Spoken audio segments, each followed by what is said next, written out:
င်္ဂလာပါမျိုးလေကောင်မှာနေရာကောင်းတစ်ခုပိုင်ဆိုင်ထားခြင်းဆိုတာကအိမ်တို့ပိုင်ဆိုင်ထားအောင်လည်းမဟုတ်ပါဘူးတန်ဖိုးရှိတဲ့အနာဂတ်တစ်ခုကိုပိုင်ဆိုင်ထားခြင်းဖြစ်ပါတယ်ခင်ဗျာမင်္ဂလာပါခင်ဗျာမိုးရိုင်ချေမီဂရုကနေကြိုဆိုပါတယ်ခင်ဗျာကျွန်တော်ကတော့မိုးရိုင်ချေမီဂရုရဲ့ CEO ခွန်ဆိုင်းရန်ဖြစ်ပါတယ်ခင်ဗျာ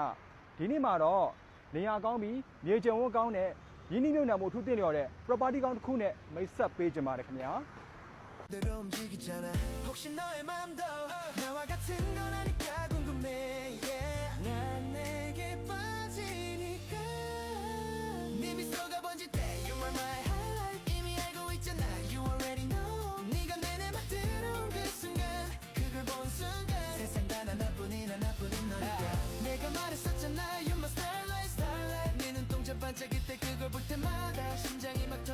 ယခုမိတ်ဆက်ပေးမယ် property ကတော့62လမ်း main လမ်းမှာတင်မိနစ်43ကြာမှတည်ရှိပြီးတော့မှ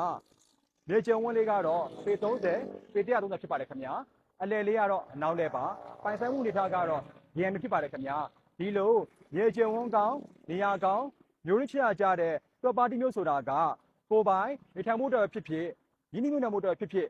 စိတ်ဝင်စားတာကောင်းတဲ့အခွင့်အရေးတစ်ခုပဲဖြစ်ပါတယ်ခင်ဗျာ။ောင်းချပေးမဲ့ဂျင်းလုံးလေးကတော့38,000ခွဲပြည်နယ်အောင်စလေးဖြစ်ပါတယ်ခင်ဗျာ။ဒီလိုနေရာကောင်းရေကျုံဝန်းကောင်းတန်ဖိုးရှိတဲ့ property တစ်ခုကိုဒီလိုဂျင်းလုံးမျိုးနဲ့ပိုင်ဆိုင်ခြင်းနဲ့ဆိုရင်တော့စိတ်ဝင်စားရုံနဲ့ဝင်လာဘူးနော်။အခွင့်အရေးလက်မလို့ဖို့အတွက်ကိုလက်ဦးဖို့လိုမယ်ခင်ဗျာ။ကဲဒါကြောင့်ပေးစိတ်သိရှိလိုပါကမိုးရအင်ချန်များရဲ့ဖုန်းနံပါတ်များကိုအခုပဲဆက်သွယ်စုံစမ်းမြင်နိုင်ပါတယ်ခင်ဗျာ။ဒါအပြင်လူကြီးမင်းတို့ရဲ့တိုင်းအင်ချန်များကိုရောင်းဝယ်ကပြုလုပ်ရန်အတွက်ကြိုးဆောင်လိုရပါကမိုးရအင်ချန်တို့ယုံကြည်စွာအားနာနိုင်ပါတယ်ခင်ဗျာ။တို့မိုးရအင်ချန် group မှာ